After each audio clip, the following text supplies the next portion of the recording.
పథకాలకు చూస్తే ఇలా వీళ్ళ చంద్రబాబు నాయుడు కానీ నారా లోకేష్ కానీ చూస్తే ఒక్క పథకం గుర్తురాదు. మోసాలు, కుట్రలు, కుతంత్రాలు, వెన్నుపోట్లు ఈ తప్ప ఏం గుర్తురాదు. జగన్ గారు ఈ దేశంలో ఎక్కడా లేని విధంగా ఏదైతే రైతు భరోసా కేంద్రాలను తీసుకొని వస్తే దాన్ని రైతు సేవా కేంద్రాలని పేరు మార్చి క్రెడిట్ దుబ్బేసే కార్యక్రమం. ఇంకొకటి రైతు భరోసా అనే స్కీమ్ని జగన్ గారు ఇక్కడ తీసుకొని వస్తే దాన్ని అన్నదాత సుఖీభావ అని పేరు మార్పు. జగనన్న కాలనీలు 31 లక్షల మందికి ఇళ్ల పట్టాలు ఇచ్చి 31,70,000 మందికి, దాంట్లో ఏదైతే 10 లక్షల ఇల్లు జగన్మోహన్ రెడ్డి గారు ఉన్నప్పుడే పూర్తయి ఒకే రోజు 7 లక్షలకు పైగా గృహప్రవేశాలను చేసి 17,500 జగనన్న కాలనీలు తీసుకొని వస్తే దానికి ఈరోజు ఎన్టీఆర్ నగర్లని పేరు మార్చినటువంటి కార్యక్రమం. అమ్మ ఒడి దేశ చరిత్రలో ఎక్కడా లేని తీసుకొని వస్తే దానికి తల్లికి వందనం అని పేరు మార్చినటువంటి కార్యక్రమం. గోరు ముద్దకి ఏదైతే మధ్యాహ్న భోజనం డొక్కా సీతం గారి పేరు పెట్టి సరే అదన్నా చక్కగా చేస్తున్నారంటే మనం చూస్తున్న ఉడికి ఉడకని అన్నం ఇట్లాంటివన్నీ పిల్లలే డైరెక్ట్గా హాస్పిటల్ పాలవుతున్నటువంటి పరిస్థితి. విద్యా కానుక జగనన్న గారు తీసుకొని వచ్చినటువంటి విద్యా కానుకని విద్యామిత్ర అని చెప్పి పేరు మార్చడం.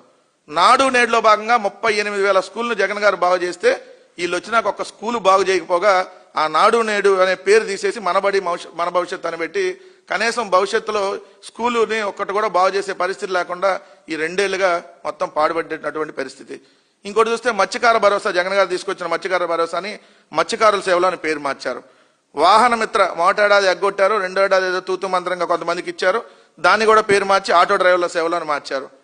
దిశ యాప్ దాన్ని జగన్ గారు ఉన్నప్పుడు అద్భుతంగా పనిచేసేది, ఈరోజు దానికి పేరు మార్చి శక్తి లేకుండా శక్తి యాప్ అని పేరు మార్చారు. దిశ యాప్కి ఒక దిశ అని ఉండేది, దిశ దశ ఉండేది. ఇప్పుడు ఆ శక్తి యాప్ శక్తి లేదు, పేరు మాత్రం శక్తి యాప్.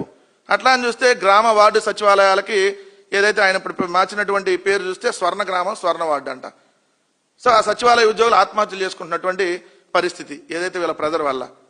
అలానే చూస్తే ఆరోగ్యశ్రీని ఎన్టీఆర్ వైద్య సేవగా పేరు మార్చినటువంటి పరిస్థితి.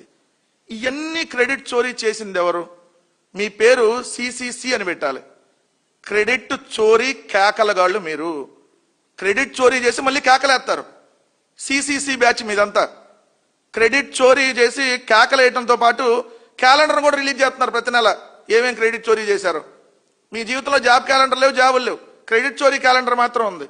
మరి ఇప్పుడు చెప్పండి ఎవడు క్రెడిట్ చోరీ చేశాడు? సో ఈ విధంగా క్రెడిట్ చోరీ చేయటం ఒకవైపు. ఒకవేళ క్రెడిట్ చోరీ కుదరలేదనుకో ఏదైతే జగన్ గారు తీసుకొని వచ్చినటువంటి ఆ పోర్టులు స్టార్ట్ కాకుండా ఆ పనులన్నీ ఆపేస్తారు. లేదంటే పీపీపీ అనేటటువంటి ఒక విధానం పెట్టేసి 100 రూపాయలకు మెడికల్ కాలేజీలు అమ్మేటటువంటి కార్యక్రమం చేస్తారు.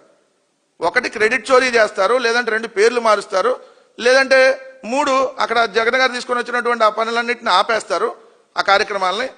లేదు 4 పీపీపీలో ఉల్ఫాగాళ్లకు టీడీపీ బినామీగాళ్లకు అమ్మేసేటటువంటి కార్యక్రమం చేస్తారు. ఇది కాకుండా మీరు 24 నెలల కాలంలో చేసింది ఈ 2 సంవత్సరాల్లో మీరు ఏమన్నా చేశారా? ఒక్క అభివృద్ధి, ఒక్క సంక్షేమం చేయాల. పక్కనాడి అన్ని మీరు చేశారని చెప్పి ప్రచారం చేసుకోవటం, అదే మళ్ళీ మీరేమన్నా చెడు చేసినటువంటి కార్యక్రమాలంటే అవన్నీ జగన్ గారిని ఎత్తినేయటం, ఇవే కదా మీరు చేస్తారు.